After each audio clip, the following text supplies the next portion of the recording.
other directions. He finished with a .223 average and 18 home runs in the minors. So, Shannon, was Tebow's baseball career a success or a failure, in your opinion? I don't see how you say it was a success. He said his goal was to make it to the majors. He did not make it to the majors. So, in that aspect, it was a failure. Skip, and plus, the thing is that did he have fun? A lot of times people are like, well, he's having fun, so you can't be a failure if you... He didn't say his job was he didn't want to have fun.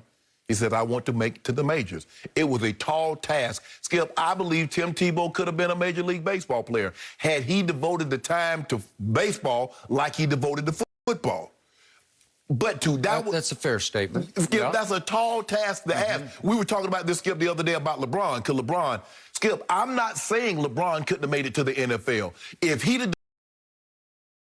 devoted the time to football like he's devoted to basketball, I believe he could have. My pushback came, he's going to be away from the game for 10 years, and all of a sudden say, you know what, I'm just going to go out here with no training. So basically, he's going to go out there just cold and make it. And that's what Tim Tebow was trying to do, Skip. The guy has been away from the game. Now, they told me, everybody keeps telling me, Shannon, the hardest thing to do in professional sport is to hit a baseball. So you mean to tell me the hardest... Do you not agree? No, I'm just, Skip, yeah. I'm going to be 1,000 with you. I've never tried to hit one because I already know my temper. You hit me, I hit a home run. You hit me, then I'm going to be mad at you and I'm going to have to do something bad to you. So I just ran track, didn't have to worry about that, Skip. So for me, if the hardest thing to do is to hit a baseball, you mean to tell me a man that hasn't played that sport in a decade can come off the streets? So then I was going to say, everybody that ever told me that baseball is the hardest sport is a lie. Because there ain't no way a man should be able to walk off the street and do the hardest thing there is to do in professional sports.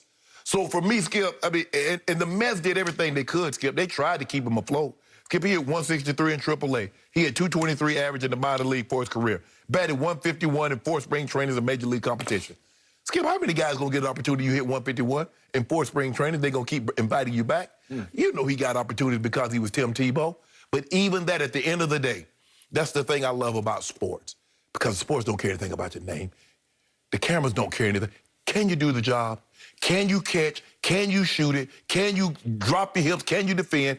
Can you hit the baseball? And he couldn't do it with enough success. Because think about it, Skip, all you got to do is be successful 3 out of 10 times. Hell, if I catch 3 out of 10 passes, I'm going to be up by the league. If I make 3 out of 10 shots, I'm going to be up out of the league, unless they threes.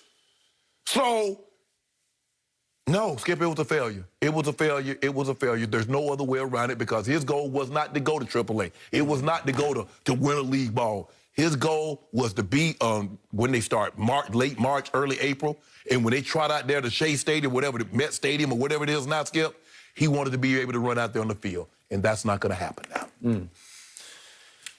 By the way, I do believe hitting a baseball is the hardest thing to do in all sports, and I was a pretty good high school baseball player and a pretty good hitter, and I made all-region after my senior year, and I was pretty good, but I hit like 350 or whatever it was my senior year, and that was like a huge achievement for me because it is hard. It does not get any easier. You feel overmatched more than half the time. Do you believe, okay, you played high school ball. Do you believe you could have took 10 years off so it come back at 27 and make it to the majors? No, because they asked me to come out my freshman year at Vanderbilt because I was on full scholarship, and I walked over and watched them the first day, and I said, there's no way. Like, I'd be worried that school was going to be hard enough just to stay in class at Vanderbilt. Anyway, but the point is, you're right. Tim actually took 11 years between, because remember, he played his junior year of high school, and by all accounts, he was pretty good. He made all conference or whatever. I don't think he made all state, but his junior year, he's pretty good. Maybe he did make all state, but he had a future in baseball to play college baseball. And then he stopped because he concentrated on football only his senior year. And then he waited until he was 28 years of age to try it again. Why did he try it? I don't know Tim that well, but we were about to start Undisputed that sort of summer of 2016. So he had a showcase out here in Los Angeles at USC, and I think it's called Dedeaux Field, Rod Dedeaux Field. Beautiful place, and it was just him and 40 scouts, however many. And I went, Joy Taylor went, we just went, and a lot of media people went to watch him demonstrate his skills. at age 28. What could he do? He ran a 40. He did this and that. Right. Okay, so the point was I caught him afterward and talked to him about it. And he was pretty sad about it. And his point to me was, I had my football dream yanked out from under me because I thought I was pretty good. I'm paraphrasing what he said, but this was his message to me. I thought I was pretty good. And I thought I had a pretty good run in Denver, and then I never really got a shot to win a starting job thereafter. Right. And I agree. I don't know exactly what happened, but as we all remember, 2011, John Elway and John Fox took over after he was drafted by Josh McDaniels the year before. Josh got fired even before the year was finished, as you know better than anybody. And Tim had a nice finish to that rookie year because he had 3 big games at the end of it for a bad team. Right. Because he ended up throwing for 300 yards, I think, the last game against the Houston Texans. He did. And he brought them back from behind at halftime to pull it. He had a last-ditch drive to win the game. So you could see the potential.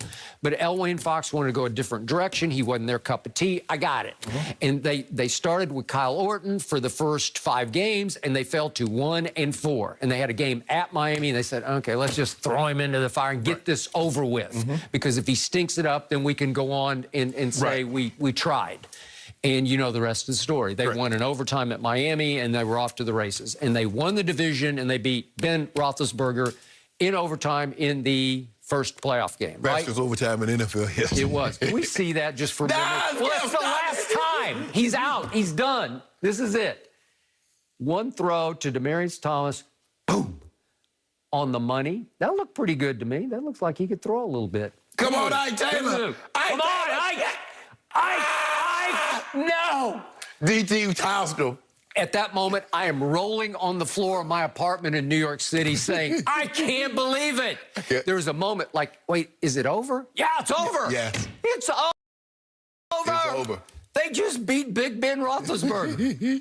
And on they went to New England, and they got their clocks cleaned by the Patriots and Tom Brady in a Saturday night game, I believe it was in New England. Okay, so the point was, he's on the phone because they got Peyton Manning knocked on the door. John, can I play? Yeah, we'll take you. And do I have any issue with that? No. Peyton over Tim Tebow. Yeah, I think I'd go with Peyton Manning, but I thought he had a lot left, and a lot of people thought he was washed up. Right. So we know the rest of that story because he should have won the next 2 MVPs. He won one. Adrian Peterson sort of stole one, I thought, but it's good for him. So way to go. But the point was, Tebow then is a free agent, and Rex Ryan, he told me, called him on the phone and said, hey, come to the Jets, and I will give you a 50-50 shot at winning the starting job. And he never got that shot. He didn't do much of anything for the Jets. He didn't get a chance to play quarterback. Well, Skip, the Jacksonville, as it was told to me, he had 2 options, the Jags, which is his hometown team, and the Jets. And the Jags wanted Tim Tebow. He didn't want to go to the Jags. He wanted to go to the Jets. Now, maybe like you said, Rex had promised him an opportunity for the starting job. It was New York. It was the bright lights, and he thought he was going to get a real shot. I guess Sanchez was the starter. Sanchez was. And it didn't happen. I believe he'd have got a better chance. Okay, you well could be right, and it's Jacksonville. It's where he's from. Okay, I got it. I also think the St. Louis Rams and Jeff Fisher were in that derby somehow, but whatever. And then he had the brief fling in Philadelphia and even a briefer one in New England, and he's out. And he never got to start or even try to start another game in pro football. And it hurt him bad because that's his dream. I think the thing, Skip, I think the thing is he at least got afforded the opportunity in Denver because the Broncos did draft him #1. Nobody else had that allegiance to him because, like you said, they didn't draft him. They didn't have the allegiance that even the Broncos, even though they wanted to move on, they're like, we owe him at least give him an opportunity to see what he can do. And if he falls flat on his face, oh, well, so be it. And unfortunately for Tim Tebow, he became the biggest sideshow in sports because everywhere he went was just media mania. He became, I believe, through that period, the easiest, biggest target in sports. He's evangelical Christian. He wears his religion on not one sleeve, but on both sleeves. He's kneeling, he's praying, and a lot of people don't love that. So he became, in the end, almost a pariah for a lot of people in pro football, and just on his sheer aura, he was too much for a lot of teams to handle. They didn't want to bring him to camp because God, it's Tebow, and it's going to be a media circus. Well, and plus, Skip, if you're the quarterback, Skip, you can't be, you know, for your foundation, signing autographs, taking pictures before the game, Skip. You know how, at that position. Now, if you want to do that after the game, have at it, but not before the game. All right, so he was forced to go to plan B. And that we were back to the showcase out here in 2016. He's just saying to me after the showcase, I know it's a long shot, but it's my only shot that I got left because I love to compete, and I think I can compete in baseball, and he took a shot. It's a lot of bus rides to a lot of remote places, and he did it for what? 1 year got canceled by COVID, obviously, last year, but he did it for 4 years. Okay, he did achieve this. You got to give him this. 2018, AA. It's usually where the best prospects are because when you get to AAA, it's a lot of lifers. You know, they're just trying to fill rosters, and there'll be some injury rehab players come down from major league teams, but the hot prospects are AA. Right. So he's up against kids who are way more talented than he is via the draft. They're high draft picks, right? He's just trying to make it